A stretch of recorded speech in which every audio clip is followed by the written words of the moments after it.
আমাদের অন্যতম অতিথি ডক্টর অমিতাভ ভট্টাচার্য, বাংলা জনস্বাস্থ্য আন্দোলনের অন্যতম মুখ, তাকে আমরা পুষ্পস্তবক করে দিচ্ছি।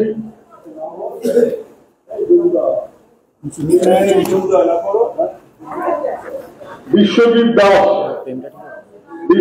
দাস ডক্টর অমিতাভ ভট্টাচার্যের হাতে, তাকে আমাদের পুষ্পস্তবক, ব্যাজ এবং একটি উত্তরীয় করিয়ে দিচ্ছি।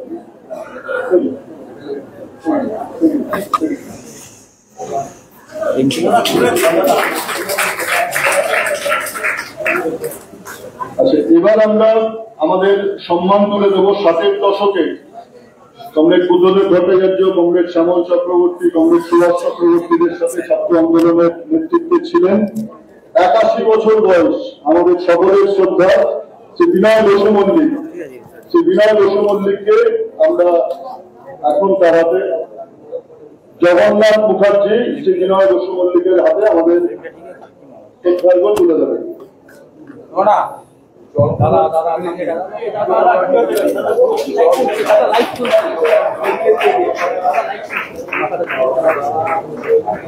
এবার আমরা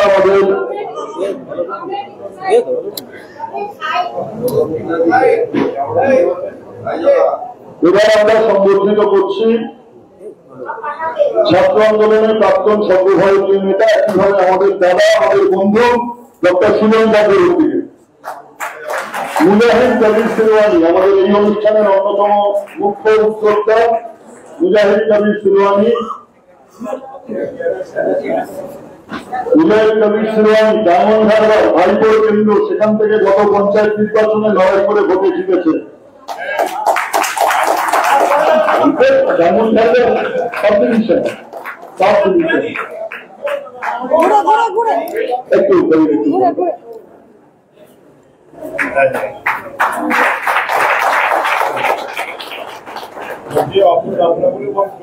কবি।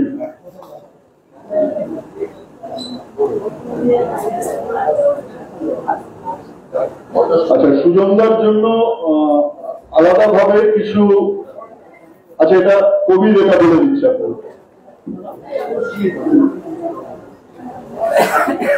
সমাজ বদলের স্বপ্ন নিয়ে যারা আমরা রাজনীতির আঙিনায় এসেছিলাম, 91 বঙ্গবাসী ইঞ্জিনিয়ারিং কলেজ প্রচন্ড সন্ত্রাসের মধ্যে দাঁড়িয়ে সেই কলেজকে জেতানোর অন্যতম কারিগর পিয়ালি সেনগুপ্ত, এখন শিক্ষিকা সুজন চক্রবর্তীর হাতে তার নির্বাচনের তহবিল পুষ্ট করার জন্য 2500 টাকা এবং তাকে সুন্নত ইভিনিং কলেজের পক্ষ থেকে তাকে সম্বর্ধনা জানাচ্ছে। এই বঙ্গবাসী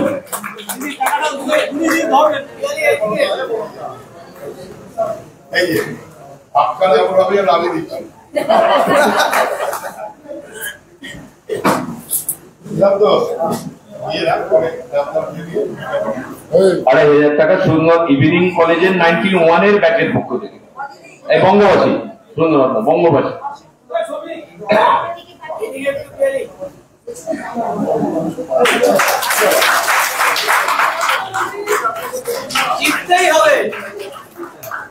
বঙ্গবাসী ইভিনিং কলেজে 93-এর ব্যাচ এবং তৎকালীন সময়ে সন্ত্রাসের মধ্যে দাঁড়িয়ে ইউনিট পরিচালনা করেছেন ইউনিট সম্পাদিকা তাপসী দাস সুজন চক্রবর্তীর হাতে ইউনিট বঙ্গবাসী ইভিনিং কলেজের পক্ষ থেকে 3000 টাকা এবং তাকে উত্তরীয় পরে বরণ করে নিচ্ছে।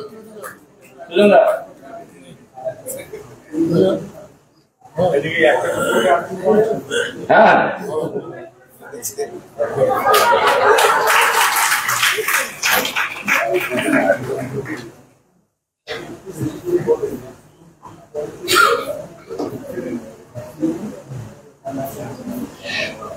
সুজনের আহ্বান এর পক্ষ থেকে জয়ন্ত, আমাদের জগাদা, টোটাল টিম, আমাদের যে টিমের পক্ষ থেকে সুজনদার একটা আঁকা ছবি, যে ছবিটা এঁকেছেন তাপস সাহা, সেই ছবিটা তার হাতে তুলে দিচ্ছেন।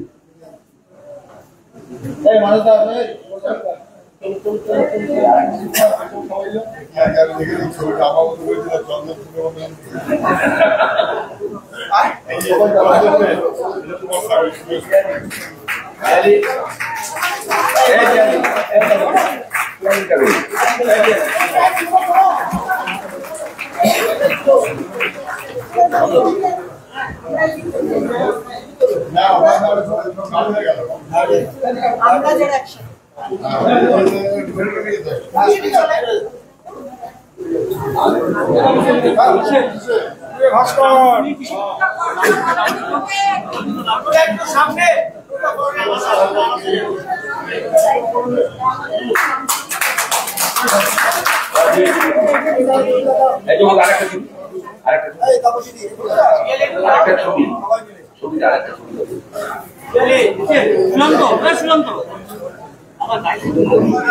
শ্রী তন্ময় ভট্টাচার্য আমাদের ছাত্র যুব আন্দোলনের আমাদের প্রজন্মের রাজ্যের এবং সর্বভারতীয় নেতৃত্ব, তাকে আসন গ্রহণ করার জন্য অনুরোধ করছি।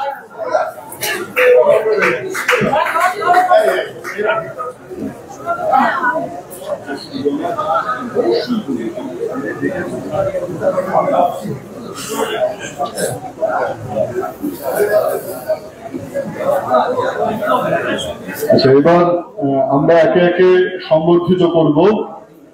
গত পৌরসভা নির্বাচনে আমাদের এই সন্ত্রাসের মধ্যেও যারা জিতেছেন সেই সমস্ত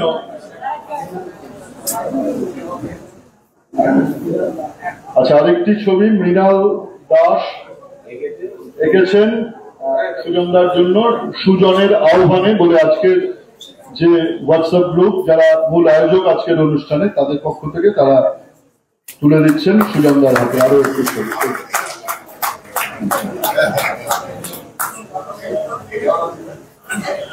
আচ্ছা, আমরা এবার একে একে সংবর্ধিত করব আমাদের এই সন্ত্রাসের মধ্যেও যে কাউন্সিলররা আমাদের এই লোকসভা কেন্দ্রের মধ্যে যারা নির্বাচনে জয়লাভ করেছেন তাদেরকে। প্রথমেই শিশিরদাকে প্রথমে সুকান্ত ঘটক পুষ্পস্তবক তুলে দিচ্ছে।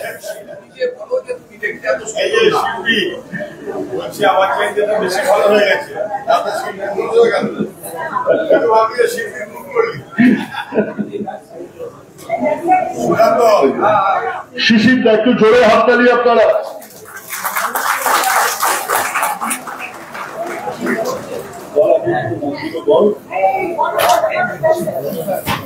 আচ্ছা, এবারে শিপ্রা সম্বর্ধনা তুলে দেবেন সাথীর হাতে। আমি আপনাদের আগেও বলেছি 61% ভোট পেয়েছে সাথী, 61% ভোট গত পৌরসভা নির্বাচনে। সাথীকে আমরা সম্বর্ধিত করছি শিপ্রা ঘটক।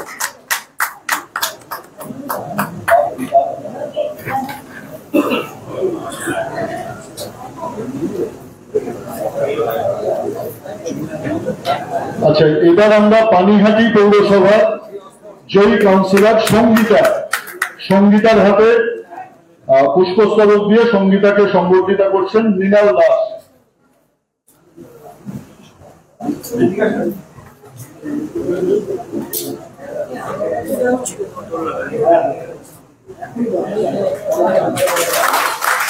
আচ্ছা, আমাদের সম্বর্ধনা অনুষ্ঠান আমরা শেষ করলাম।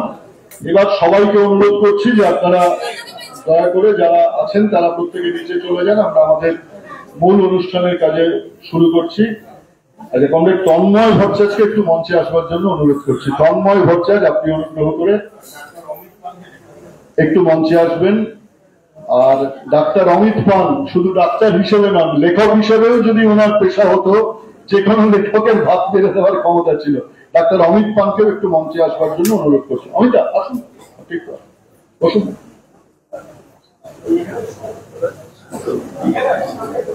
আচ্ছা, ডাক্তার সুকান্তিরা আপনি দয়া করে একটু উপরে আসুন, মঞ্চে আসুন। আজকের এই গোটা অনুষ্ঠান আমরা বারবার বলছি যে আমাদের খুব সময় ধরে চলতে হচ্ছে। এই অনুষ্ঠানের সভাপতিত্ব করবার জন্য বাংলার জনস্বাস্থ্য আন্দোলনের অন্যতম প্রধান মুখ ডাক্তার অমিতাভ ভট্টাচার্যের নাম প্রস্তাব করছি এবং এই গোটা অনুষ্ঠানটি সঞ্চালনা করবার জন্য এই সকলের সুজন এই কর্মসূচির অন্যতম মূল উদ্যোক্তা কবিরের নাম আমি প্রস্তাব করছি। ভাস্কর যার নাম প্রস্তাব করলো সমর্থনের জন্য আমরা এই সমর্থন করছি এবং আপনারাও সমর্থন করবেন এই আশা রাখছি।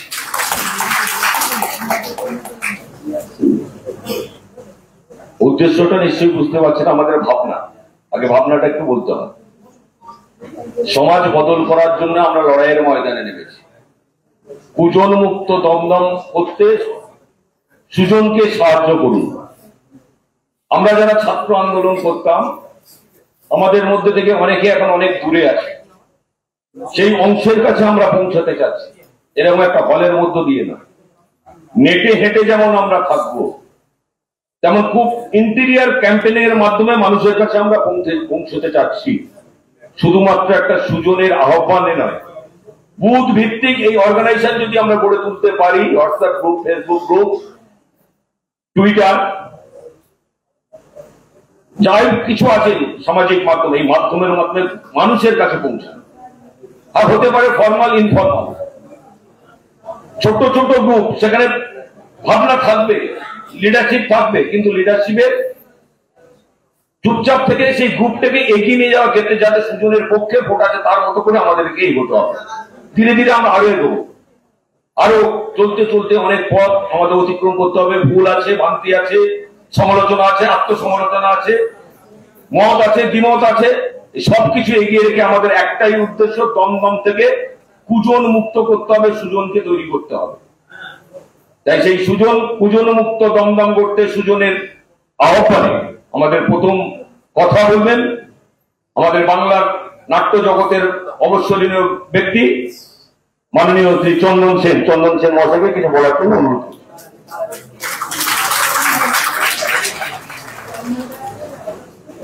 আমরা পেয়েছি, আমরা যখন ছাত্র আন্দোলন করতাম যুব ছেড়ে, একসময় আমিও খুব কাছে থেকে দেখেছিলাম ছাত্র করে যুব যখন করতে এসেছি। তন্ময়দা, ডায়মন্ড হারবারে প্রথম পরিচয়, তন্ময়দাকে বরণ করে নিচ্ছেন মানস ভট্টাচার্য।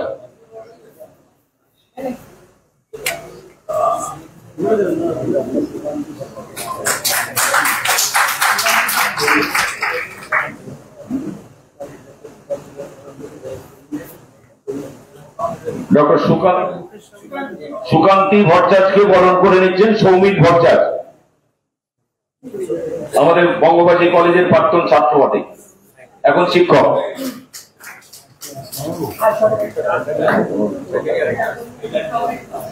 ডক্টর অমিত পালকে বরণ করে নিয়েছেন স্বরূপ, সুন্দর কলেজ, স্বরূপ মুখার্জি।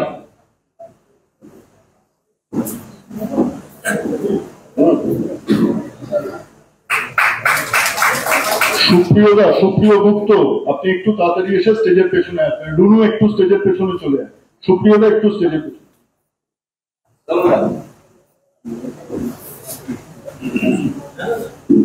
নমস্কার, আমি বঙ্গবাসী কলেজ অফ কমার্সের ছাত্র।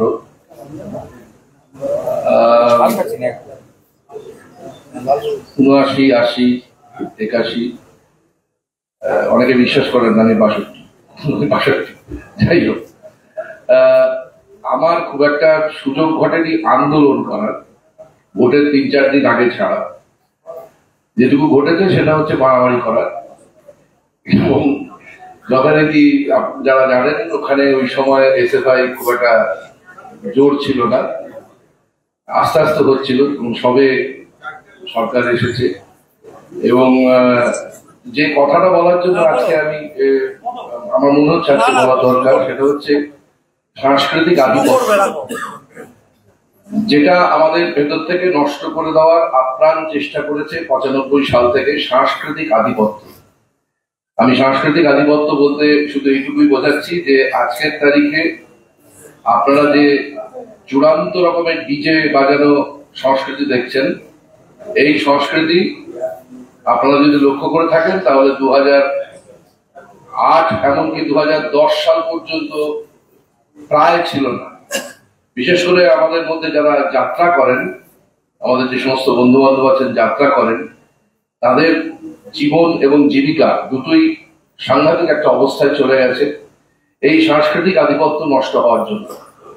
এবং সেই সময় সাংস্কৃতিক আধিপত্যটা এমন ভাবেই ছিল, যেটা 50-এর দশক থেকে শুরু হয়েছিল, 50 কেন 40-এর দশক থেকে শুরু হয়েছিল, যে বামপন্থী সাংস্কৃতিক আধিপত্য, সেই সাংস্কৃতিক আধিপত্যটাকে খুব ধীরে ধীরে ভেতর থেকে নষ্ট করা হয়েছে। এবং সেই আধিপত্যটা আবার আমাদের ফিরে পেতে হবে বলেই আমি মনে করি। এই ফিরে না পাওয়ার কারণেই এবং তার জন্য আমাদের যে সমস্ত ভুলভ্রান্তি আছে, আমরা খুব সামান্য পরিসরে, যেটা আজকে বিজেপি বলতে পারে বা তৃণমূলের কিছু কিছু লোক বলে থাকে, আমরা আমাদের দেশের যে সমস্ত সম্পদ, আমাদের দেশের যে সমস্ত ভাবনা, অর্থাৎ রবীন্দ্রনাথ থেকে শুরু করে রামমোহন থেকে শুরু করে যে সমস্ত ভাবনা, সেই ভাবনাকে একটু ছেড়ে বেরিয়ে চলে এসেছিলাম প্রায় 25 বছর, এবং ধীরে ধীরে আবার সেই ভাবনার মধ্যে সেই সাংস্কৃতিক আধিপত্য, যে সাংস্কৃতিক আধিপত্য আমার উত্তরাধিকার, সেই সাংস্কৃতিক আধিপত্যের মধ্যে আসতে পেরেছি এবং আসাটাই অন্যতম লড়াই হিসেবে আমি মনে করি।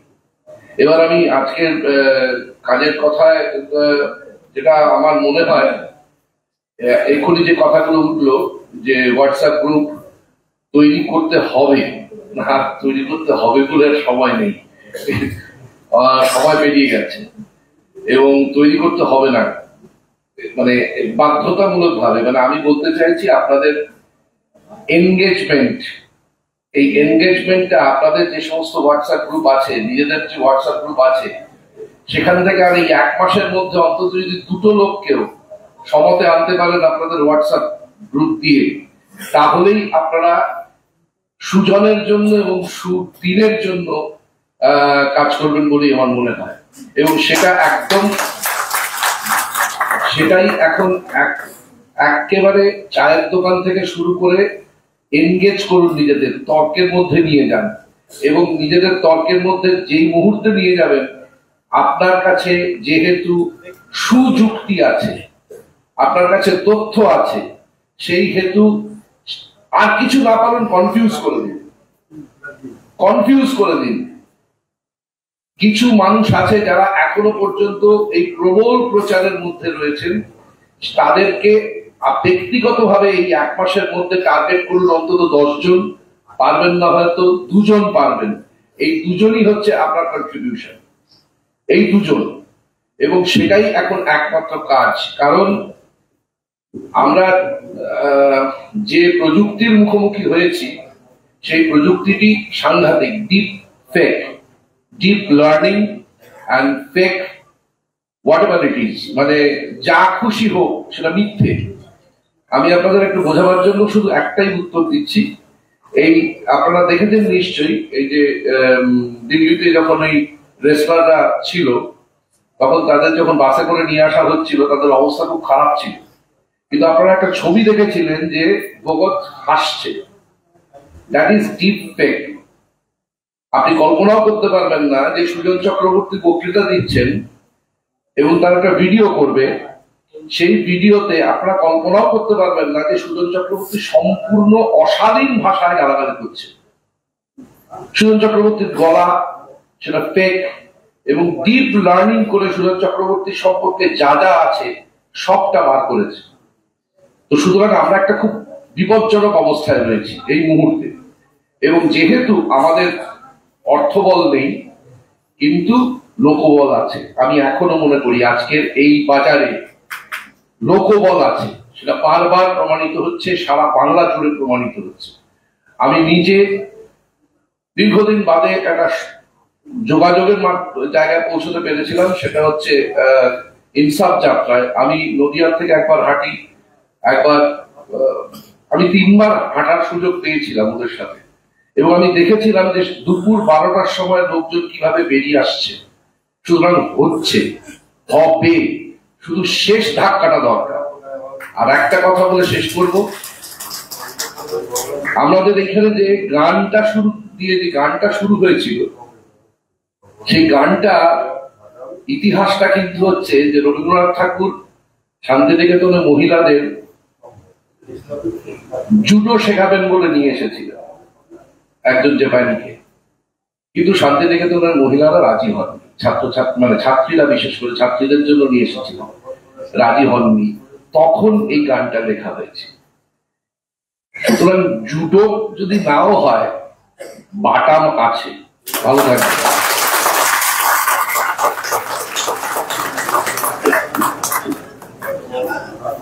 সুজনের আহ্বান, কেন আমরা এই নাম দিয়ে, আমাদের পরিকল্পনা কি, কি আমরা করতে চাই সেটা নিয়ে খুব সংক্ষেপে আমাদের এই সুজনের আহ্বানের আর একজন আমাদের সংগঠক ভাস্কর পাল খুব সংক্ষেপে আপনাদের সামনে উত্থাপন করবেন।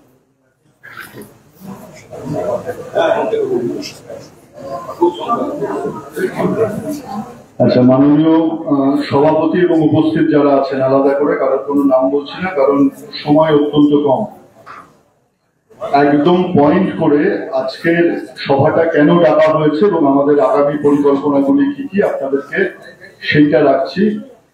এবং আশা করি যারা সুজন চক্রবর্তীকে জেতানোর জন্য যারা মরিয়াভাবে কাজ করছেন তারা প্রতিটা বিষয় গুরুত্ব সহকারে শুনবেন, কারণ খুব দ্রুত আমি বলবো। আমাদের এই কর্মসূচির মূল স্লোগান বৃত্ত বাড়াও, অর্থাৎ নিজের বৃত্তের বাইরে যত মানুষ আছে সমস্ত মানুষের কাছে পৌঁছতে হবে। আমি খুব দুঃখজনক অভিজ্ঞতা দিয়ে আমার কথাটা শুরু করছি, সেটা হচ্ছে নিজের বৃত্তের বাইরেই আমাদের যে গুটি কয় মানুষ আছে, আমরা যদি তাদেরই রক্তাক্ত করি, আমরা যদি তাদেরই মাথা কেটে দেওয়ার মানসিকতা নিয়ে থাকি, তাহলে সমাজ বিজ্ঞান বলে আমরা বৃত্তের বাইরের কোনো মানুষের কাছে গিয়ে পৌঁছতে পারবো না, এটা সমাজ বিজ্ঞান বলে।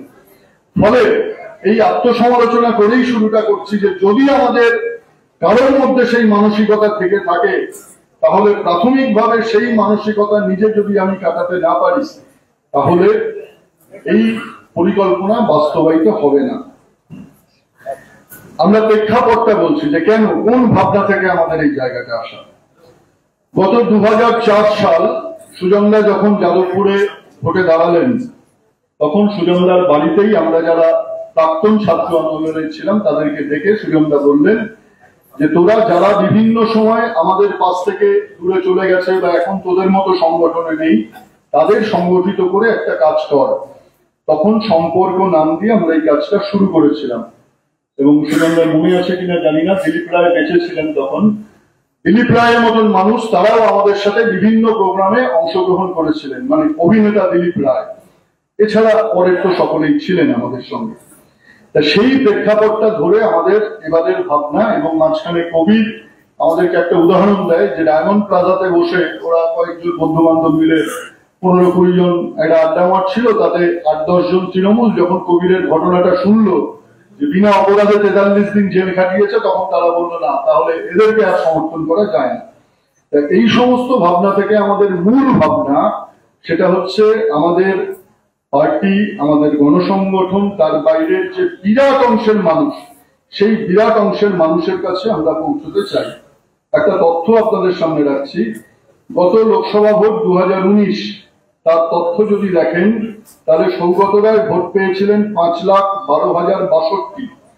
বিজেপির শ্রমিক ভট্টাচার্য ভোট পেয়েছিলেন 4,69,007, আর নেপালদা ভোট পেয়েছিলেন 1,67,590। তাহলে আপনারা বুঝতে পারছেন গত লোকসভা ভোটের যদি জায়গায় আমরা দেখি, বিচার করি, তাহলে আমরা কোন জায়গায় দাঁড়িয়ে আছি। গত পৌরসভা নির্বাচন গোটা দমদম মিলিয়ে আমাদের পুরো ভোট 20%। তাহলে আমাদের বৃত্তের বাইরে আমরা যাদেরকে পার্টি গণসংগঠন ছুঁতে পারি, তার বাইরের ভোট আছে আমাদের 80%। তাহলে তার মধ্যে যদি তৃণমূল বা বিজেপির কমিটেড ভোট 10% ধরি, তাহলে এই 70% মানুষ কিন্তু আছেন। আমি খুব এই অনুষ্ঠানটা তথাকথিত গুরুগম্ভীর অনুষ্ঠান হবে না, একটু মজা করে করেই অনুষ্ঠানটা করতে চাইছি আমরা। সকালবেলা প্রাক্তন ছাত্র আন্দোলনের একজন নেতা তরিৎ চক্রবর্তী সাহেবদা, তার আসার খুব ইচ্ছে ছিল, এআইএসএফ এর সুরেন্দ্রনাথ কলেজের শেষ জিএস ছিলেন। সাহেবদা ফোন করে একটা কথা বললেন যে তুই পারলে বলিস। আমার মামা শান্তি ভট্টাচার্য আমাকে একটা কথা বলেছিল যে আমার ভোট 20%, বাইরের ভোট 20%, তাহলে মাঝখানের যে 60% ভোট, এই ভোটই কিন্তু মানুষকে জেতাবে। এটা হচ্ছে গোলাপ ফুল ভোট। খুব যত্ন নিয়ে, গোলাপ ফুল যেমন পাপড়ি ছড়ে যায় একটু বেশি চাপ দিয়ে ধরলে, তাহলে খুব যত্ন নিয়ে এই ভোটটাকে ঘরে তুলতে হবে। আমাদের কাজ হচ্ছে এই অংশের ভোটটাকে আমাদের তোলা। এবার আসুন পরিকল্পনা। আমাদের পরিকল্পনাটা কি? প্রাথমিকভাবে আমাদের পরিকল্পনা হচ্ছে যারা পার্টি এবং গণসংগঠনের নির্দিষ্ট দায়িত্ব আছেন তাদের সেই কাজটা সর্বাধিক গুরুত্ব দিয়ে করতে হবে। আমরা এই রকম ধরনের সভা 7খানা বিধানসভাতে করব, যেই সভাগুলোতে পারলে মানে সরাসরি সিপিএম তো বাদ, কারণ দেখুন আমাদের এখানে কোনো কাস্তে হাতুড়ি চিহ্ন নেই, সিপিএম বাদ, পারলে বিজেপি, পারলে তৃণমূল, সেই অংশকেও আমাদেরকে বিধানসভার ক্ষেত্রে নিয়ে আসতে হবে 7টা বিধানসভায়, এবং তাদেরকেই আমাদের সামনে রাখতে হবে। মোট 1700 বুথ দমদমে, তাহলে এই 1700 বুথেই আমাদের কম করে দুজন মানে 3400 3400 জন তাদেরকে আমাদের বাহিনী তৈরি করতে হবে, আমাদের বন্ধু বান্ধব সবকিছু। আমি একটা ছোট্ট উদাহরণ, একদম লাইভ উদাহরণ দিয়ে আমি খুব দ্রুত সুজনদাকে ছাড়তে হবে বলে আলোচনাটা শেষ করব।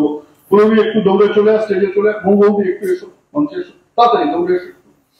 আমাদের পরিকল্পনাটা হচ্ছে পার্টির এরিয়া কমিটি মেম্বার বা পার্টির নেতৃত্ব, গণসংগঠনের নেতৃত্ব একজন পুরোপুরি স্টেজে একজন, সে হয়তো এই বিধানসভাতে সামনে থাকবে মনিটরিং করবার জন্য যে সঠিকভাবে বিষয়গুলো যাচ্ছে কিনা, পৌঁছচ্ছে কিনা, এইভাবে তারা থাকবে। কিন্তু বাকি আমরা এমন মানুষকে করব যার রাজনৈতিক অ্যাফিলিয়েশন সম্পর্কে সেই জায়গায় কারোর কোনো পরিচিতি নেই। ধরা যাক পানিহাটির ক্ষেত্রে পুরবী মহিলা সমিতির নেত্রী, পুরবী এরিয়া কমিটির মেম্বার, ছাত্র ফেডারেশন করেছে, সবকিছু করেছে, এই অনুষ্ঠানও বেশ কিছুটা দায়িত্ব নিয়ে করেছে। পুরবী টিমে থাকবে কিন্তু পুরবীর সামনে থাকবে না। সামনে কে থাকবে? এই পাশেই এইচবি টাউনে পুরবীর পাশেই থাকে আমার বৌদি মৌ, ওকে আপনারা চেনেন যারা রাজনীতি করেন এখানে? একজনও কেউ চেনেন না। ও হচ্ছে ঘরে থাকে, ফেসবুক করে, ঠিক আছে, সংসার করে, এইরকম করে, কিন্তু সামনে আমরা ওকে রাখবো কারণ ও পরিচিত নয়। ও যে বিষয়গুলো আমি একটা উদাহরণ হিসাবে বললাম আপনাদেরকে, এইভাবেই আমাদের পরিকল্পনা করতে হবে।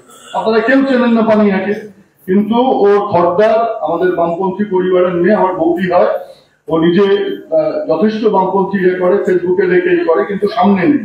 তাহলে সামনে রাখতে হবে এইরকম মানুষজনদেরকে যারা কেউ চেনে না। এইভাবে আমাদের পরিকল্পনাটা প্রথম পরিকল্পনা করতে হবে।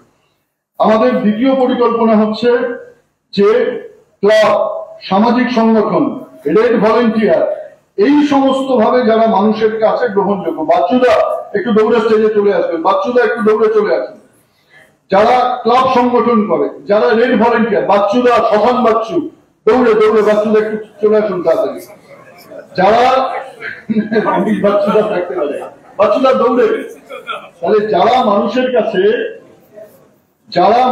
কাছে দলমত নির্বিশেষে, আচ্ছা ঠিক আছে যদি না থাকে পানিহাটির তো সবাই চেনি, দলমত নির্বিশেষে যারা মানুষের কাছে গ্রহণযোগ্য, কোভিডের সময়, হ্যাঁ বাইরে আছে, যারা কোভিডের সময় দলমত নির্বিশেষে মানুষের জন্য কাজ করেছেন। আমি কেন বাচ্চুদাকে ডাকলাম আলাদা করে মঞ্চে, যারা ধরুন বরানগর থেকে এসছেন, যারা বিরাটি থেকে এসছেন, এখানে প্রচুর মানুষ আছেন যারা বাইরে থেকে আছেন, তাদেরকে তারা চিনতে পারতেন একটা লোক, বাচ্চুদা দৌড়ে এসো, বাচ্চুদা দৌড়ে এসো।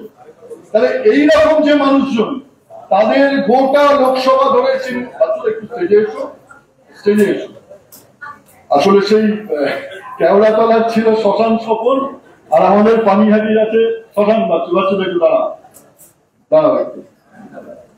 বাচ্চুদা যখন কোভিডের সময় চুল্লি বন্ধ, তখন মৃতদেহ ডোমকে রাত 2টোর সময় তুলিয়ে শ্মশানে পুড়িয়েছে।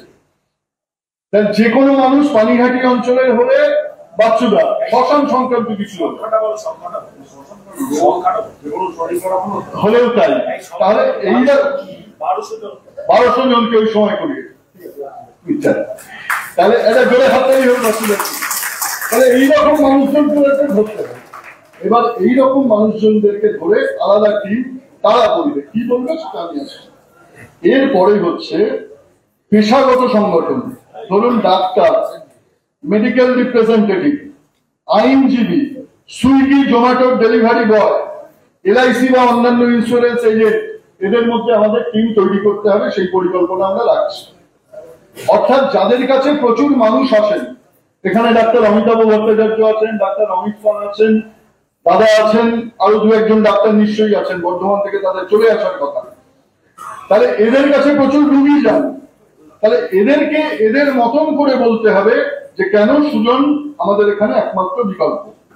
আর হচ্ছে হোয়াটসঅ্যাপ গ্রুপ, কাজল্লা একটু দৌড়ে এসো, কাজলদা একটু মঞ্চে এসো, কাজলদাকে অনেকক্ষণ ডাকা হচ্ছে না। সেটা হচ্ছে এই প্রোগ্রামটা সংগঠিত করছে, তার ব্র্যান্ড নামটা হচ্ছে সকলের সুজন। নির্দিষ্ট কারণে সায়নদীপ, সুজনদা সবার সাথে আলোচনা করে আমরা এটা রেখেছি, কারণ সকলের একটা মার্কেটিং ম্যানেজমেন্টের সায়েন্স থেকে আমরা তাদের ওনারশিপটা বিল্ড আপ করতে চাইছি, যে কারণে সকলের সুজন। কিন্তু এইটা অনেকগুলো হোয়াটসঅ্যাপ গ্রুপ তারা মিলে চালায়, মানে এই সংগঠনটার মূল উদ্যোক্তা, আজকের অনুষ্ঠানটার উদ্যোক্তা সুজনের আহ্বানে। সেই রকম ভাবে আমাদের যতগুলো হোয়াটসঅ্যাপ গ্রুপ আছে, কাজলদা কোথায় গেল? বাইরে আছে, সব বাইরে থাকে। আচ্ছা, যাই হোক, তাহলে আমাদের বেশ কিছু বড় বড়, কাজলদাকে ডাকছিলাম এই কারণে, আলোর পথযাত্রী বলে গোটা রাজ্যের শুধু নয় গোটা দেশের একটি অত্যন্ত বড় গ্রুপ চালায়, যেখানে আমাদের পার্টির অসংখ্য কেন্দ্রীয় কমিটির সদস্য, রাজ্য সম্পাদক মন্ডলীর সদস্য, প্রায় সমস্ত জেলা কমিটির সম্পাদক সহ আমরা একেবারে নিচের তলার কর্মীরা আছি। তাহলে এইরকম যে গ্রুপগুলো চলে, এই গ্রুপকে নির্দিষ্ট করতে হবে আমার যদি কোনো আত্মীয়, কোনো কেউ সে যদি দমদমে থেকে থাকে তাহলে তাকে প্রচারকের ভূমিকায় অবতীর্ণ করার জন্য। আর শেষ এবং সবচেয়ে গুরুত্বপূর্ণ, রুনু একটু আসবে স্টেজে, রুনু একটু স্টেজে আছে, সেটা হচ্ছে নেতা, পার্টির নেতা, গণসংগঠনের নেতা, তাদেরকে আমাদের ধরতে হবে। কেন ধরতে হবে? আচ্ছা, শৈবালদা কি এসছেন? শৈবাল ঘোষ, সিপিআই উত্তর 24 পরগনা জেলা সেক্রেটারি, শৈবালদা আসেন। যাই, রুনু একটু পারলে তাড়াতাড়ি আয়। সেটা হচ্ছে যে যারা নেতৃত্ব দেন তাদের সবাইকে, রুনু একটু এখানে চলে আসেন। আচ্ছা, ও হচ্ছে রুনু, ও মহিলা সমিতির উত্তর 24 পরগনা জেলার সম্পাদিকা, অনেক কাজ ছেড়ে ডেকে দৌড়ে এসছে। সেটা হচ্ছে ও ব্যারাকপুরের লোকসভা নির্বাচনী কমিটিতে আছে। কিন্তু রুনুকে বুঝতে হবে ও 16 লাখ লোকের জন্য কাজ করছে, কিন্তু রুনুকে একটা লিস্ট বানাতে হবে। দমদমের মধ্যে ওর স্কুলের ভোটার কজন আছে, দমদমের মধ্যে ও যে স্কুলে পড়ায় সেই স্কুলের কজন টিচার আছে যারা দমদমে শিক্ষকতা করে, আর ওর আত্মীয় স্বজন, ইছাপুর বাড়ি, কিন্তু ওর আত্মীয় স্বজন দমদমের মধ্যে কে কে আছে, তাদেরকে ওকেই কথাটা বলতে হবে। আর তার সাথে আমাদেরকে একটু নাম, ফোন নাম্বার গুলো দিতে হবে। এবার সমস্ত নেতা সব তারা কিন্তু এই বন্ধুত্বের পরিচয়, আত্মীয়দের পরিচয়, স্কুলের ছোটবেলার বন্ধু, সেইগুলো ভুলে যায়। এই কটা হচ্ছে আমাদের পরিকল্পনা। কিছু বাদ থাকলে সুজনদা বলে দেবেন। এবার আসুন কর্মসূচি। 4টি আগামী কর্মসূচি আমরা এখান থেকে ঘোষণা করছি, যে কর্মসূচি আমরা করব।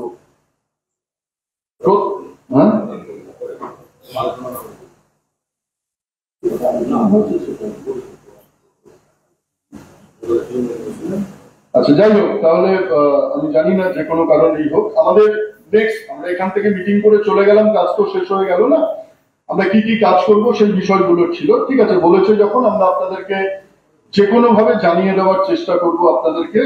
তাহলে মূল হচ্ছে এই কাজ, যারা একেবারে বৃত্তের বাইরে তাদেরকে আমাদের ধরতে হবে, এবং আগামী কয়েকটা দিন বিধানসভা কেন্দ্রিক আমরা এরকম ভাবে সবাই যারা আজকে এসছেন তাদের দায়িত্ব 300-400 এরকম মানুষকে নিয়ে আমরা করব, যাতে সামনের দিনে আমাদের রবীন্দ্র জয়ন্তী আসছে, অন্যান্য জায়গা আসছে, যেগুলোতে আমরা মিলতে পারি। এবং সব শেষে প্রতিটি বিধানসভায় একটা করে অন্তত পদযাত্রা, তারপর একটা পথসভা, সেখানে সরাসরি যারা পার্টির মুখ নন তারাই হয়তো বলবেন, আমি অন্যান্য আমাদের বিশিষ্ট ব্যক্তিদের আনবার চেষ্টা করব। আর তার মধ্যে থেকে আবার পরে লোকসভাতে আমরা যারা গোটা সমস্ত গ্রুপগুলো মিলে আছি, আমরা সবাই মিলে একটা শেষের দিকে আমরা আবারও বড় কিছু কর্মসূচি আলাপ আলোচনা করে আমরা ঘোষণা করব। এই হলো আমার কথা। ফলে আপনারা যারা যারা শুনেছেন, আজকে যারা এসছেন, শুধু একটা মিটিং এ আসা না, যথাযথ গুরুত্ব দিয়েই আপনাদেরকে পরবর্তী সময় এই কাজটা টেনে নিয়ে যেতে হবে আমাদেরকে মে মাস পর্যন্ত, সেই মানসিক প্রস্তুতি নিয়েই আপনারা এই সভা থেকে যাবেন। নমস্কার, ধন্যবাদ।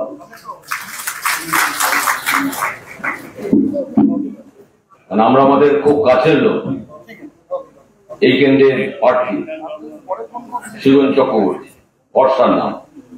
আমার খুব অল্প সময়ের মধ্যে বলবো কেন বর্ষার নাম। 1992 সাল নিশ্চয়ই জানেন, ভারতবর্ষের ডামাডোল পরিস্থিতি, হঠাৎ ট্রেনের মধ্যে পরিচয়। আমি তখন ছাত্র, একজন সাধারণ কর্মী, ট্রেনে আসছেন, ট্রেনে আস্তে আস্তে নাম টাম জিজ্ঞাসা করলেন, তারপরে আর কোনোদিন দেখা সাক্ষাৎ নেই। তখন তো আর হোয়াটসঅ্যাপ ফেসবুক নেই। হঠাৎ করে দেখা 2001 সাল, আমি আক্রান্ত হই। হঠাৎ সকালবেলা একজন এসে আমাকে বললো, সুজনদা 7টার মধ্যে বাড়িতে ঢুকবে। অসম্ভব ভেবেছিলাম। 7:10 সুজনদা গিয়ে সেখানে উপস্থিত। তারপরে পরিচিতি আছে, চলছে 2001 সাল। সারা রাত যে লোকটা ঘুমায়নি, সারা রাত একটা গ্রামের প্রত্যেকটা মানুষের সঙ্গে ফোনে কথা বলেছে। পরিযায়ী শ্রমিকদের নিয়ে লড়াই করতে গিয়ে আক্রান্ত 22 জন ছেলে জেলে, তাদের জন্য সারা রাত জেগে কাজ করেছেন সেই সুজন চক্রবর্তী হচ্ছে ভরসার নাম। কেউ ভরসা দিতে পারবে না সুজন চক্রবর্তীর মতো। আমাকে 92 সালে থেকে 1 সালে আমার সঙ্গে কথা হচ্ছে। তাহলে স্মৃতিশক্তি, পরিচিতি, মানুষ সুজন চক্রবর্তীর দমদমকে ভুলে যাবে না। অনেকে প্রশ্ন তুলছেন যে সুজন চক্রবর্তী তো দক্ষিণ 24 পরগনা জেলার লোক, উত্তর 24 পরগনায় কি করবে? সুজন চক্রবর্তী উত্তর 24 পরগনা, দক্ষিণ 24 পরগনায় ভারতবর্ষের ব্যান্ড নাম হতে চলেছে সুজন চক্রবর্তী, কারণ তার বিশ্বাসযোগ্যতা কতটা। এখন আমরা তার কাছ থেকে আপনার কথা শুনি।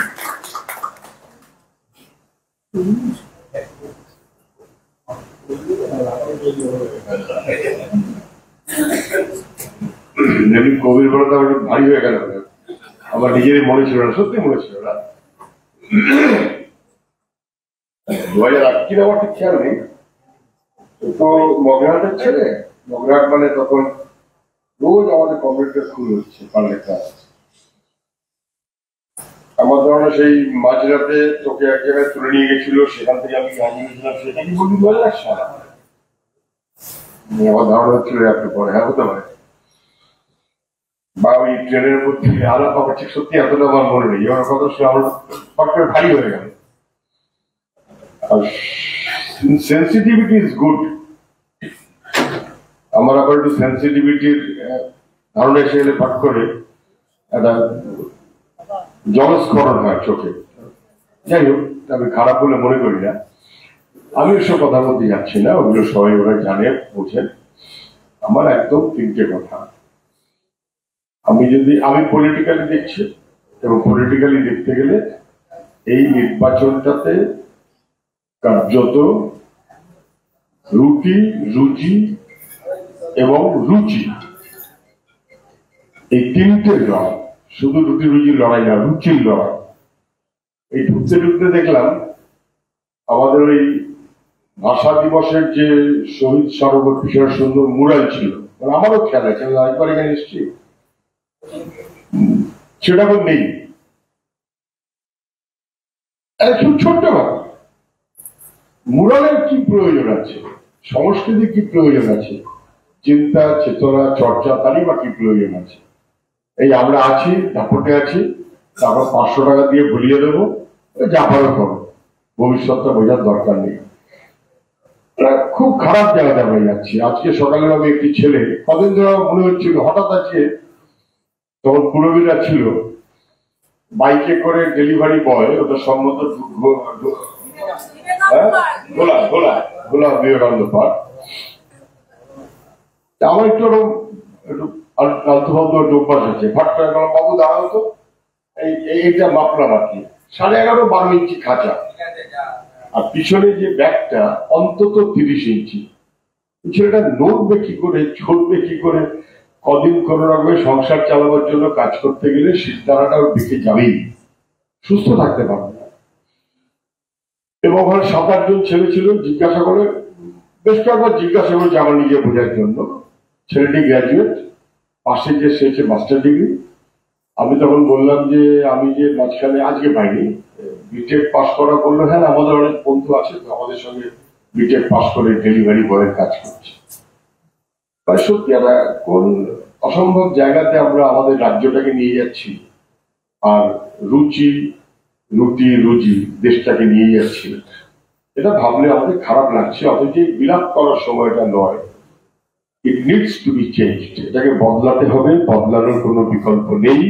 আমি কথা দিতে পারি আপনাদের এইভাবে, 2024-এর এই নির্বাচনে 2-3টে আসনে, 4টে আসনে, 5টা আসনে, অন্তত 3টে আসনে যদি আমি এবং আমাদের সহকর্মীরা কাস্তে হাতে নিয়ে জিতে আসতে পারি, 2026 আমরা বাংলাকে বদল করতে পারবো।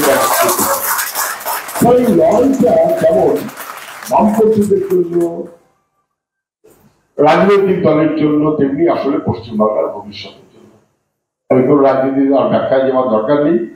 যারা আছেন এখানে আমার কিন্তু বুঝতেই পারছেন ইলেকশন ক্যাম্পেইনের জন্য চলে যেতে হবে। আর এখানে যারা আছেন তারা সবাই সচেতন। কেউ সরাসরি রাজনীতি করেন, কেউ সরাসরি রাজনীতি করেন না, কিন্তু কোনো না কোনো এক সময় এসএফআই করেছেন। এবং আমি জানি না আগে এই স্লোগানটা ছিল কি ছিল না, আমি অন্তত এই স্লোগানটা চান্স পেলেই দিই এবং আমার ধরনের এই স্লোগানটা পপুলার করার ক্ষেত্রে আমি একটা সবসময় প্রোঅ্যাক্টিভ ভূমিকা নিই। Once a SFI always a SFI, সারা জীবন এটা ভুলতে পারার কোনো কথা না। সেই চেতনার জায়গায় দাঁড়িয়ে যদি কেউ এমন হয় যে মিছিলে আগের মতো থাকেন না বা থাকতে পারেন না বা থাকতে কিন্তু হন, তার মানে এটা নয় যে তিনি মনে বদলে গেছেন। আপনি এমন অনেক লোক পাবেন যে কোনো কারণে হোক আমাদের চাইতে একটু বাইরে দিয়ে ঘুরে ঘুরে বেড়াচ্ছেন, কিন্তু তার মধ্যেও একটা অভিমান কাজ করছে, আমাকে কি আরেকবার ডাকবে না, আমাকে কি আরেকবার বলবে না, আমার কাছে কি আরেকবার এসে হাতটা ধরবে না। আমাদের কাজ বৃত্ত বাড়ানোর জন্য আমাদের সমস্ত পুরনো বন্ধু, তার বন্ধু, তার বন্ধু, তার আত্মীয় বৃত্তটাকে কত বাড়াতে পারবো হাত টেনে ধরে বলতে হবে এখন দেশটা ডুবতে যাচ্ছে, রাষ্ট্রটা ডুবতে যাচ্ছে, এটাই টাইম, তোমাকে নিজের গায়ের উপর সক্রিয় দাঁড়াতে হবে, আমার পাশে থাকো, আমার হাত ধরো, আমরা সবাই একসাথে চলতে পারবো। যদি আমার হাত তুমি ধরতে না চাও, আমি তোমার হাত ধরলাম, কারণ ভবিষ্যৎটা আমাদের নিজেদের জন্য তৈরি করতে হবে। এই স্পিরিট কে কিভাবে কতটা কি করতে পারে, দ্যাটস ইট। আর বাড়তি কোনো কথা আমার নেই। আমাকে যখন ওই কবির, ওর নাম হচ্ছে মুজাহিদ কবির শেরওয়ানি, আমি জানতাম না, ওই যেদিন ওই গন্ডগোলটার কথা বলছে সেদিন জিজ্ঞেস করলাম তোমার নাম কি, বললো মুজাহিদ কবির শেরওয়ানি। আরে এত বড় নাম আমি তো মনে রাখতে পারবো না, কিন্তু নামটার জন্যই মনে রেখেছি। তারপর তো বললো ছাত্র আন্দোলনের নেতৃত্ব ছিল, পরে এক সময় বলেছি ট্রেনে দেখা হয়েছিল ইত্যাদি। সত্যি যে বাংলায় ভুলে গেছিলাম। এবং সেই মুজাহিদ হঠাৎ একদিন বললো, দাদা আপনার ইলেকশনে যাবো। পাগল কোথাকার, তুই যেখানে থাকিস ওইখানে কাজ কর, না আমরা ওখানে যাবো। এই করতে করতে ওরা কিছু বন্ধু বান্ধব, তারপর ভাস্কর, তারপর আমাদের এখানে বাপ্পা, রিড ইত্যাদি ইত্যাদি পুরবী, সব করতে করতে সুরেন্দ্রনাথ বঙ্গবাসীর এক্সপিরিয়েন্সটাই মূলত, আমি যতটুকু বুঝি, মানে শিয়ালদা চত্বর, তার এক্সপিরিয়েন্সটাই মূলত সেই করতে করতে একটা সবাইকে দেখে যেভাবে জোগাড় করেছে, আমি অ্যামেজড যে এইভাবেও সমস্ত পুরোনো কানেকশন গুলোকে টেনে বার করা যায়। এটা যদি সুরেন্দ্রনাথ বঙ্গবাসীর ফ্যাক্টরিরা পারে, এটা হরিয়ার বাঙালির ফ্যাক্টরিরাও পারে, এটা বিকেপির ফ্যাক্টরিরাও পারে, এটা দমদমের ফ্যাক্টরিরাও পারে, তাহলে ওয়ান্স এসএফআই অলওয়েজ এসএফআই, এই স্পিরিট থেকে আমরা আমাদের বৃত্তটাকে কি করে বাড়াবো। অনেক তর্ক বিতর্ক থাকতে পারে, অনেক ভালো লাগা মন্দ লাগা থাকতে পারে, অনেক প্রশ্ন এবং প্রশ্নের এখনো পর্যন্ত হয়তো সমাধান হয়নি এমন ইস্যু থাকতে পারে। যদি সেই ইস্যু থাকে, সেই ইস্যু কারণ হবে, প্রশ্ন হবে, তারপরে কি হবে। কিন্তু এখন বাংলাটাকে বাঁচানোর লড়াই, দেশটাকে বাঁচানোর লড়াই, এবং কোনোভাবে 1 ইঞ্চি জায়গা বিজেপিকে দেওয়া যাবে না। আমি পশ্চিমবাংলার তৃণমূলকে যা দেখছে তার থেকে শতগুণ বিপজ্জনক বিজেপি, এ নিয়ে কোনো সন্দেহ নেই। কিন্তু পশ্চিমবাংলার বাস্তব রাজনীতিতে তৃণমূল যেভাবে ছবল মারছে, যদি ঠেকাতে হয় তাহলে বিজেপিকে যেটা ঠেকানো যায় না, তৃণমূল বিজেপি দুটোর বিরুদ্ধে একসাথে লড়াইয়ের দমকেই আমরা চলতে পারবো। আমি এই কদিন ঘোরাঘুরি করতে গিয়ে না, আমি কোনোদিন এটা মনে করিনি যে দমদম মানে একটু অন্য, যাদবপুর মানে একটু অন্য, কখনোই মনে করিনি। কারণ আমার আমি অবিভক্ত জেলার লোক। আজকে মনে হচ্ছিল এখানে তন্ময় আছে, তন্ময় মনে থাকবে, আরো কেউ কেউ আমাদের ওই সময়কার থাকবেন, যাতায়াত মধ্যে ওই দেখা হচ্ছে। আমি এসএফআই তে কর্মী হিসেবে দায়িত্ব পাই যে সম্মেলনে, সেটা 1978 ঘুঘুডাঙ্গা অবিভক্ত জেলা ছিল, তুমি ছিলে, আরো কেউ কেউ ছিলে। 1978 ঘুঘুডাঙ্গা আমি এসএফআই রাজ্যের জেলার সম্পাদক মন্ডলীর সদস্য হই।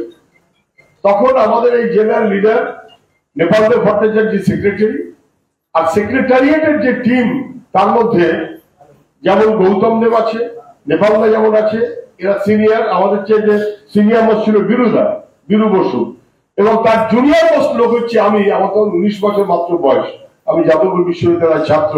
অত বড় একটা জেলা আমার যেন হঠাৎ করে তুলে নিয়ে ওর মধ্যে ফেলে দিল। ওরা কিভাবে কি করেছিল আমি জানি না। আমি একটু কিন্তু করছিলাম যে আমি কি করে, আমি তো ইউনিভার্সিটি, আমি এত 24 ঘন্টা করতে পারবো না। আমার ইউনিভার্সিটি ভালো লাগে। সুভাষ একটা বলে দিল, না আমি কথা করে লইতে আসি, তোমার কিছু ভাবতে হবে না, তুমি 24 পরগনা করবা। এই যে সুভাষ বলে দিল 24 পরগনা করবা, আর আমার কিছু করার থাকলো না। আর আমি যে এলাকায় থাকি সেই এলাকাতে ঠিকই বলেছে শান্তি ভট্টাচার্য, জয়ন্ত ভট্টাচার্য নাম শুনেছেন সবাই বলে। তো এরা যেভাবে পেছিয়ে ধরলো, আমার আর কিছু করার থাকলো না, কারণ আমি যৌথ অবিভক্ত 24 পরগনা।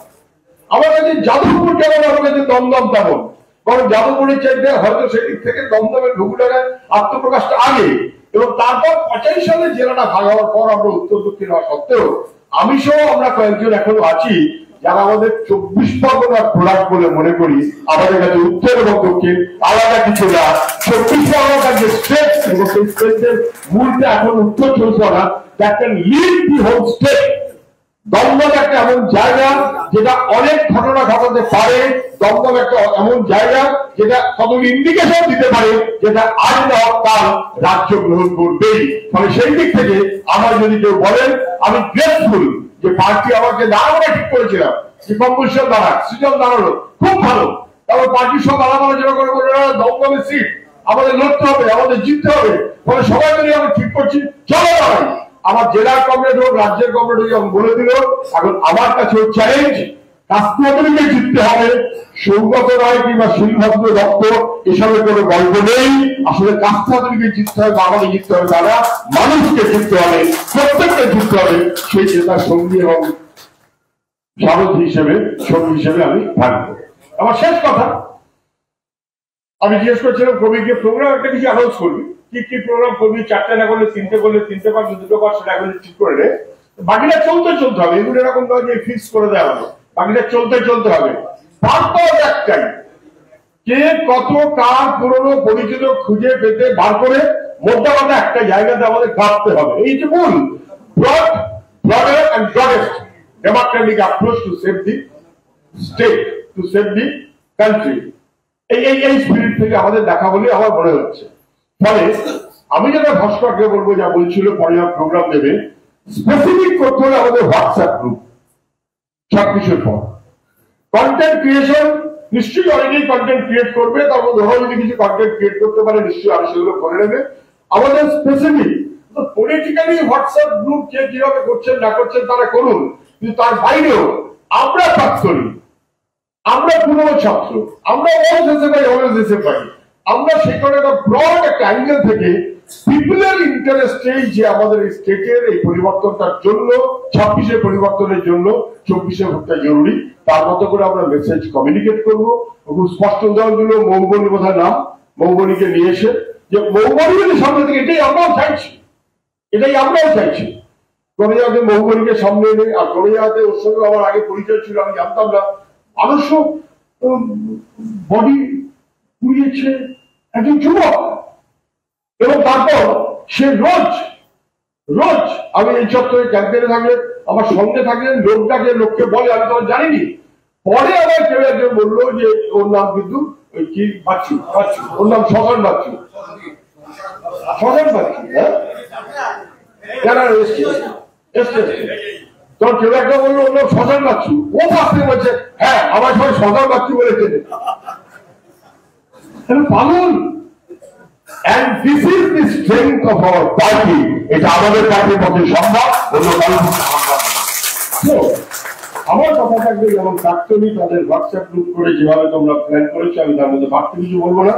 আমার বোঝার চাইতে তোমাদের বাড়তি বোঝাপড়ার জন্য তো তোমাদের ইনিশিয়েটিভ। 1, 2, সঙ্গে শুধু রেড ভলান্টিয়ার্স, যেখানে যে যেমন দলমত নির্বিশেষে তারা মানুষের পাশে থেকেছে। আমি ক্যাম্পেইন করতে গিয়ে এরকম 4, পরে একজন 5 জনকে পেলাম যারা আমার কোনো না কোনো ভাবে এসে বললো, আমার এই কালকের ভদ্রমহিলা তো বললো ওর মা না শাশুড়ি, ওর মা মানুষ এইখানে বিয়ে হয়েছে, বাপের বাড়ি হচ্ছে ওদের যাদবপুরে, আমার মা আপনার জন্য বেঁচেছে। আপনার জন্য বেঁচেছে মানে কি, আমার বলেছে আমরা রেড ভলান্টিয়ার কমপ্লেন্ট বলেছি, রেড ভলান্টিয়ার গিয়ে সার্ভিস দিয়েছে, এবং সত্যি মানুষকে বাঁচানোর, সমাজকে বাঁচানোর, ভবিষ্যৎকে বাঁচানোর রুচির লড়াইতে আমরা কেউ পিছু হবো না। এই অ্যাঙ্গেল থেকে ব্রডেস্ট কিভাবে নামবেন আপনাদের সাবজেক্ট, আমার ক্ষেত্রে আপনারা কেউ কম বোঝেন না, আমি কোনো কথা বাড়াচ্ছি না, কিন্তু এবার এটা বহমান থাকবে, এরকমটা শুধু কথা দেওয়াটা উচিত। এরকমটা নয় যে 2024-এর ভোটের রেজাল্ট 4 তারিখ বেরিয়ে গেল, 5 তারিখ থেকে এই কাজটা বন্ধ হয়ে গেল, তা না। 4-এর পরেও এই কাজটা কন্টিনিউ করতে হবে as an alternative narrative for the broadest unity of the society। সেই দিক থেকে এই কাজটা আমাদের পরে কন্টিনিউ করতে হবে। আমার মনে হয় আর বাকি কিছু বলার অর্থ হবে না আমার, বাকিটা আপনারা আলোচনা করুন, আরো স্পেসিফিক করুন। 7টা অ্যাসেম্বলি ধরেই তোমাদের করতে হবে এমন কোনো মানে নেই। সেটা 7টার জায়গায় তবে তুমি সারাক্ষণ এটা করতে পারবে না, তোমার এলাকা কাজে থাকবে, মনে রেখে করো, তাহলে আবার সেটা বেঠিক হবে। যেমন রুনুকে ব্যারাকপুর করে এটা করতে হবে অ্যাডিশনাল, ওকেও তেমন মথুরাপুর করে এটা করতে হবে। ভাস্কর হয়তো খুব একটা অসুবিধা নেই, তাও ওখানেও কিছু কাজও থাকতে পারে। এরকম বাকি যারা আছে প্রত্যেকের বুথের কাজ, পাড়ার কাজ, এলাকার কাজ, ওয়ার্ডের কাজ যে যেমন করেন করবেন। This is additional 50% of our time, additional to spend for this purpose। এই স্পিরিট থেকে যদি সবাই দেখেন ভালো হবে বলে আমার মনে হয়। ধন্যবাদ।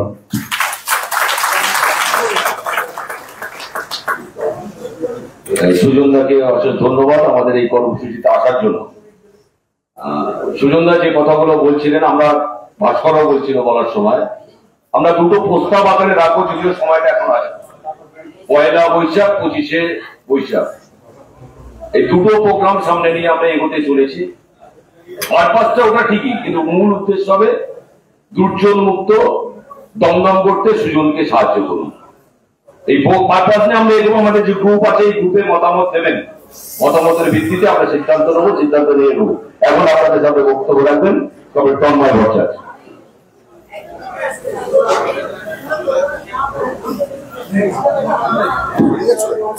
নমস্কার। আমি কোনো বক্তৃতা দেব না, একেবারেই নির্দিষ্ট করে আমার যেটা কথা সেটা হচ্ছে যে বিজেপি ভোট লড়বে ধর্মের নামে, মন্দিরের নামে। বিজেপি ভোট লড়বে উগ্র জাতীয়তাবাদের নামে, দেশপ্রেমের নামে। বিজেপি ভোট লড়বে চীনের ভয় দেখিয়ে, পাকিস্তানের ভয় দেখিয়ে। বিজেপি ভোট লড়বে মুসলমানের ভয় দেখিয়ে। আমাদের একটা কমন টিউন ঠিক করা দরকার। কমন টিউনটা হোক এই যে 16% মুসলমানের ভয়ে 84% হিন্দুকে দেখিয়ে দেশের 99% সম্পদ লুট করবার অধিকার আমরা তোমাকে দিইনি। এই কথাটাই আমাদের কমন কথা হিসাবে প্রতিষ্ঠিত হোক। 16% মুসলমানের ভয়ে 84% হিন্দুকে দেখিয়ে দেশের 99% সম্পদ লুট করবার অধিকার আমরা তোমাকে দিইনি, দিচ্ছি না, দেব না। এই কথাটাই আমাদের কমন কথা হোক। তৃণমূল ভোট লড়বে কোন কাজ দেখিয়ে না, কিছুটা মমতা ব্যানার্জির গ্ল্যামার আর তার সঙ্গে লক্ষ্মীর ভান্ডার, স্বাস্থ্যসাথী, কন্যাশ্রী, এটা সেটা, 2 টাকা কিলো চাল। 2 টাকা কিলো চাল মমতা ব্যানার্জির অবদান না। এদেশে 2 টাকা কিলো চাল প্রথম দিয়েছিল তামিলনাড়ুর জয়ললিতার সরকার 1993 সালে।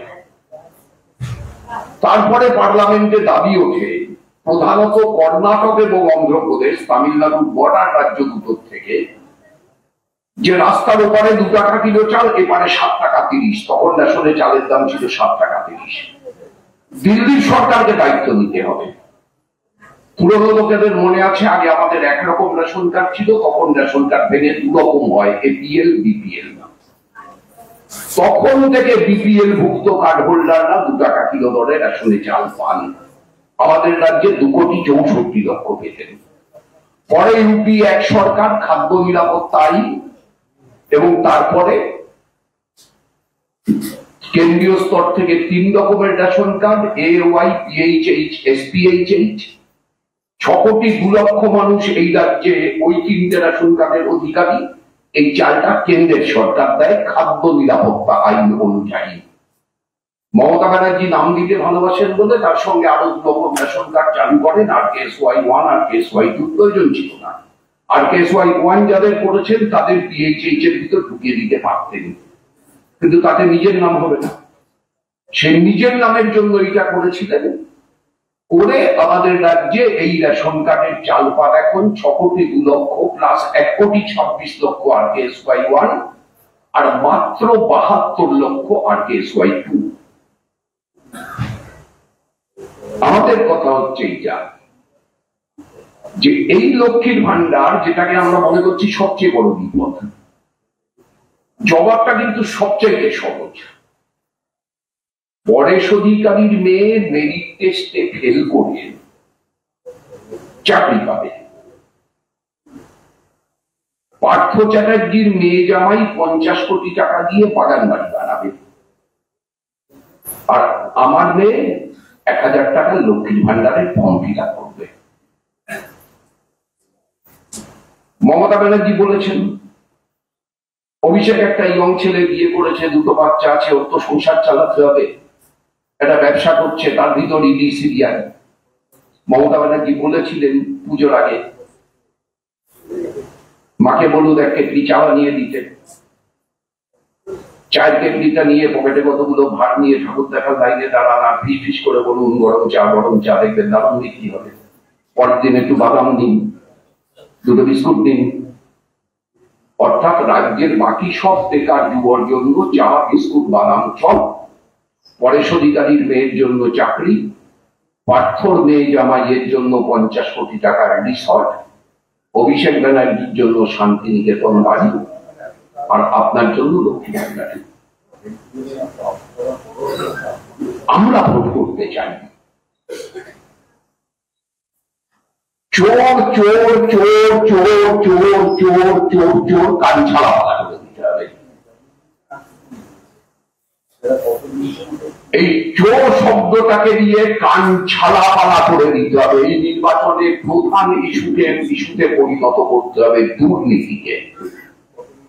দেশপ্রেম না, জাতীয়তাবাদ না, সাম্প্রদায়িকতা না, উগ্র হিন্দুত্ববাদ না, লক্ষ্মীর ভান্ডার না, স্বাস্থ্য সাথী না, এই নির্বাচনের প্রধান ইস্যু দুর্নীতি। আপনি যত বেশি দুর্নীতিকে ইস্যু করতে পারবেন তত বেশি মানুষ চোর চিনবে।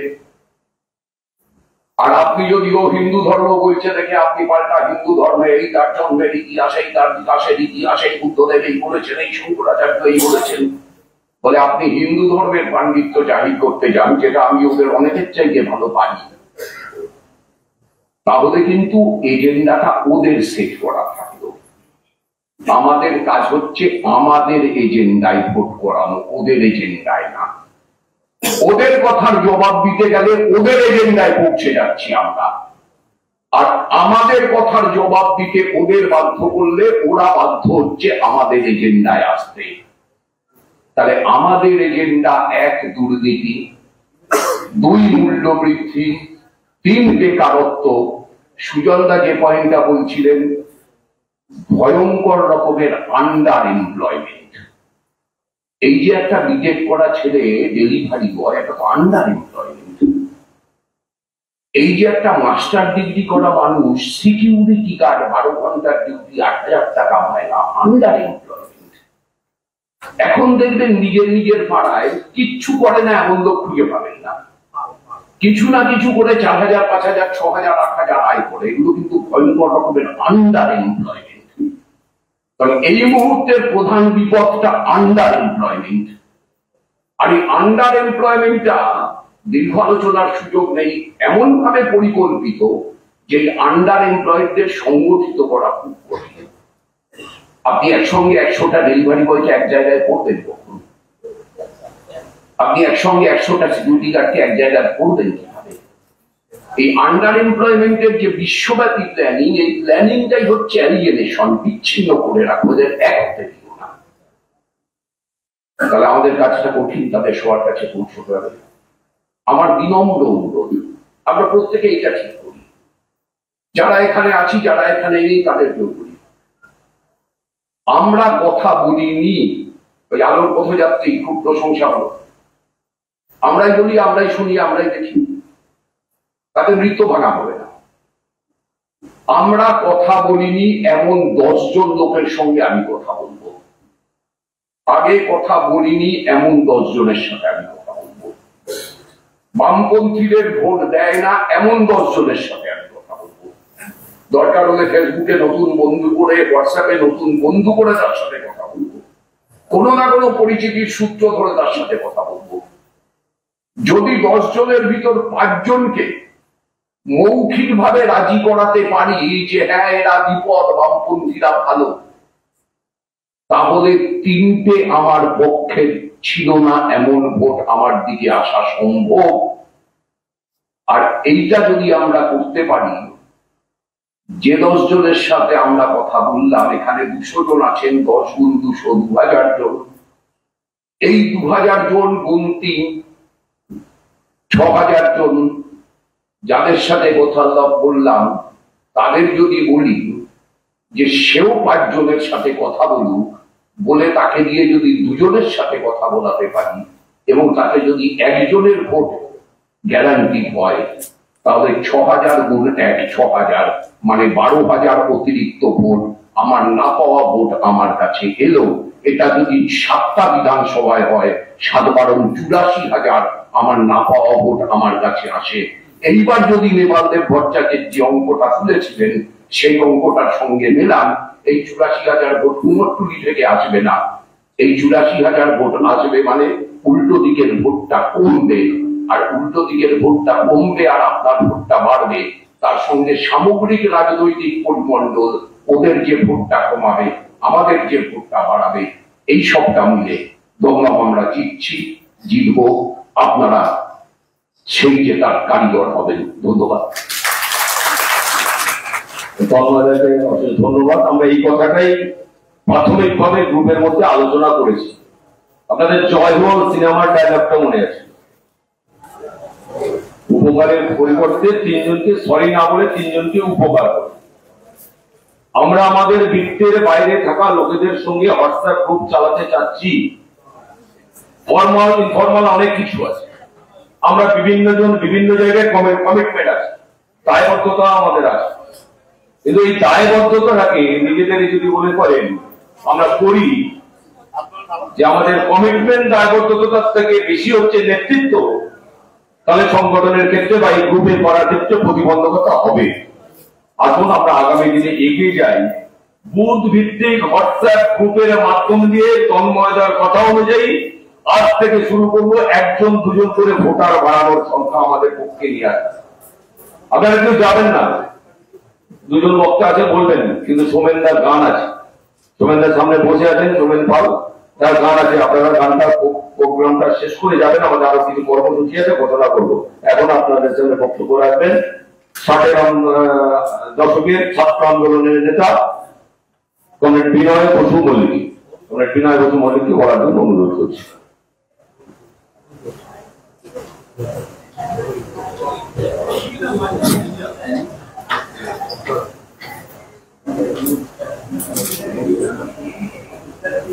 উপস্থিত ছাত্র আন্দোলনের নেতা কর্মী, বিভিন্ন সময় তাদের সংগ্রামী অভিনন্দন জানাচ্ছি।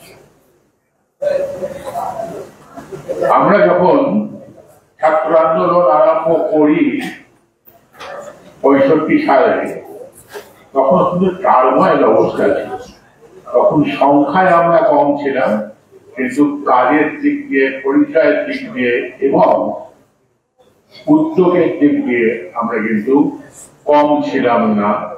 এবং তার ফলে পরবর্তী মুভমেন্ট গুলো হওয়ার ফলে 67 সালে আমরা জয়যুক্ত যুক্তফ্রন্ট। আমাদের কাজ কি? এখন পুরোনো গল্প করে লাভ নেই, এখন কি করতে হবে তার কথা যেটা আমি ভেবে এসেছিলাম সেটা তন্ময় বলে দিয়ে গেছে, যে ওদের যে এজেন্ডা, যে এজেন্ডা দিয়ে আমরা আলোচনা করি, ফেসবুকও দেখবেন খুলে, ও এই বলেছে তাকে এই বলে দিলাম, ও এই বলেছে তাকে তাই বলে দিলাম। আমার যে এজেন্ডা, আমার এখানে যেটা যে এজেন্ডা, সেই এজেন্ডাতে আমরা কতটা এগোতে পারছি, এটাই হচ্ছে সবচেয়ে বড় কথা। নতুন করে বলার কিচ্ছু নেই, কারণ দুজন বক্তা যা বলে গেছে তার বাইরে কোনো বক্তার কিছুই বলার নেই আজকে এই নির্বাচনের সামনে। এই নির্বাচন কেন হচ্ছে, এই নির্বাচন কেন, আপনারা সকলেই জানেন। এই নির্বাচনের ফল কি হওয়া, তার সঙ্গে দেশের রাজনীতি, দেশের ইতিহাস জড়িয়ে আছে, সেটা আপনারা এখানে যারা আছেন সবাই জানেন। আলোচনা করার বিষয় নয়, আলোচনার বিষয় হচ্ছে আমরা কি করব, আমরা লোককে নিয়ে আসবো কি করে। বৃত্তের বাইরে যে কথাটা বলা হচ্ছে, আমি তো বৃত্তের বাইরেতেই কাজ করি। আমি দুটো সংগঠন করি, দুটো সংগঠন হচ্ছে, একটা হচ্ছে নাগরিক সম্মান, একটা হচ্ছে জনস্বার্থ। এই দুটোই তো বৃত্তের বাইরের লোকদের নিয়ে করার কথা, যদিও আমাদের লোকেরাও সেখানে মেজরিটি। বৃত্তের বাইরের লোক তো আছে, আমাদের বৃত্তের বাইরের লোককে আনতে হবে। আমাদের করলে যতক্ষণ না সেটা করে উঠতে পারছি ততক্ষণ কিন্তু আমাদের সাকসেসফুল হওয়ার চান্স কম। আমাদের যেটা এই মুহূর্তে করা হবে, দুটো ইস্যু আমি আপনাকে বলবো। বৃত্তের বাইরে যাওয়ার কথা তো বলা হচ্ছে, কি করে যাব, কেন ভাবে যাব, তো প্রশ্ন আছে। আমি দুটো উদাহরণ দিচ্ছি, আরো অনেক কিছু বেরোবে। মানুষ জর্জরিত দুটো ব্যাপারে এখন খুব, একটা হলো ওষুধের দাম, আর একটা হলো দুধের দাম। আমি এটা বলছি এই কারণে, এটা আমি পরীক্ষা করেছি। অচেনা লোক পাশে বসে আছে, পাশে হঠাৎ আমি ইচ্ছাকৃত ভাবে বললাম, যা পারা যাচ্ছে না বুঝলেন, ওষুধটা যতগুলো ডাক্তারবাবু দিয়েছে ততগুলো কিনতে পারলাম না। মুখে দিয়ে টাকা দেন, বুঝতে দেন। আমি বললাম এই ওষুধ না খেলে লোককে বাঁচবে কি করে। হ্যাঁ, তবে সমস্যা তখন বলছে।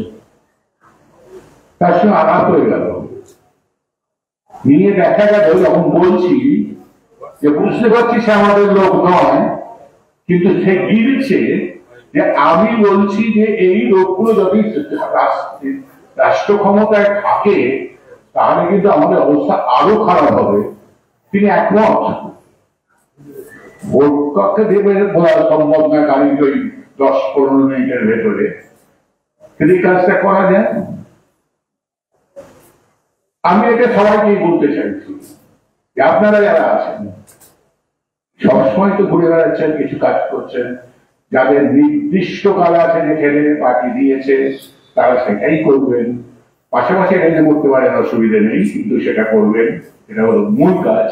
পাশাপাশি অচেনা লোক বা যে লোকটাকে জানেন আমাদের একটু রবীন্দ্র আমাদের সঙ্গে নেই, তাকে এসব পয়েন্টগুলো বলুন। আরো অনেক পয়েন্ট তৈরি করুন নিজেরা, যে পয়েন্টগুলো দিয়ে তার সঙ্গে কথা বলার সুযোগ করুন। ডায়লগ যদি না আনতে পারি আমি লোককে, তাহলে কিন্তু সে আমার পক্ষে আসবে না। আমার না আছে মিডিয়া, না আছে ওই কি বলে চ্যানেল, আমাদের নিজেদের এক একজনকে এক এক ভাবে এই চ্যানেলের পাল্টা, মিডিয়ার পাল্টা ভাবে কাজ করতে হবে। এই অঙ্গীকার করে আমরা বাড়ি যাবো, এই বলে আমার বক্তব্য শেষ করছি। নমস্কার।